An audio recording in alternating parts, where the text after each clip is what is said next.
Hello అండి, welcome to JJ food world. ఈరోజు recipe చుక్కకూర పప్పు.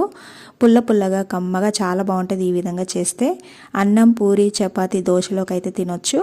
ఈ పప్పుని ఇప్పుడు ఎలా తయారు చేసుకోవాలో చూద్దాం. దీనికోసం ముందుగా ఒక గిన్నె తీసుకొని అందులోకి ఒకటి మీడియం సైజ్ బౌల్తో 1.5 కప్పు వరకు కందిపప్పు అయితే వేసుకోవాలి. లేదంటే మనకు ఎంత అవసరమో అంత తీసుకోవాలి. ఇలా వేసుకున్న తర్వాత దీన్ని కడిగి మళ్ళీ నీళ్లు పోసుకోవాలి. పప్పు ఉడకటానికి సరిపడా నీళ్లు పోసుకున్న తర్వాత 1/2 టీ స్పూన్ పసుపు, 2-3 టీ స్పూన్ల నూనె వేసుకొని పప్పునైతే ఉడకబెట్టుకోవాలి.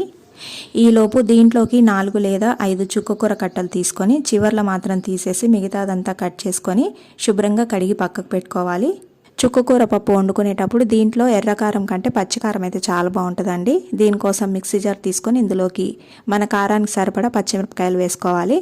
అలాగే 5-6 వెల్లుల్లి రెబ్బలు, 1 టీ స్పూన్ ఉప్పు వేసుకొని కచ్చపచ్చగా గ్రైండ్ చేసుకోవాలి. ఇలా గ్రైండ్ చేసుకొని దీన్ని పక్కకు పెట్టుకున్న తర్వాత ఇప్పుడు పప్పు కూడా ఒక 80% అయితే ఉడికించుకోవాలండి. మరీ మెత్తగా అయితే ఉడికించుకోవద్దు. ఈ విధంగా పప్పును ఉడికించుకున్న తర్వాత మనం కడిగి పెట్టుకున్న చుక్కకూర అయితే దీంట్లోకి వేసుకోవాలి.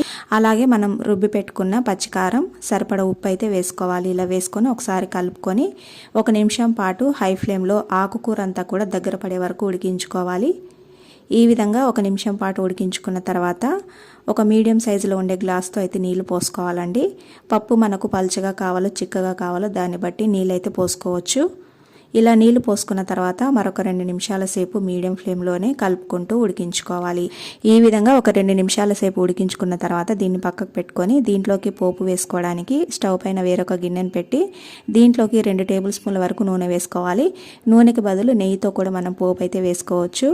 ఇలా నూనె వేసుకున్న తర్వాత దీంట్లో ఒక 1/4 టీ స్పూన్ ఆవాలు, అలాగే 5-6 వెల్లుల్లి రెబ్బలు కచ్చపచ్చగా దంచి వేసుకొని వీటిని కొంచెం ఎర్రగా అయ్యే వరకు అయితే వేయించుకోవాలి.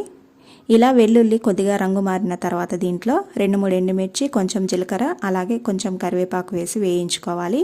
ఇలా ఎండుమిర్చి కొంచెం నల్లగా అయిన తర్వాత స్టవ్ ఆఫ్ చేసుకొని మనం రెడీ చేసుకున్న పప్పుని దీంట్లోకి అయితే వేసుకోవాలి. అంతేనండి, ఎంతో కమ్మగా ఉండే చుక్కకూర పప్పు అయితే రెడీ అయిపోయింది. చాలా చాలా బాగుంటుందండి పప్పు. తప్పకుండా మీరు ట్రై చేయండి. ఈ రెసిపీ మీకు నచ్చితే లైక్ చేసి షేర్ చేయండి. అలాగే నా ఛానల్ను సబ్స్క్రైబ్ చేసుకోండి. Thanks for watching.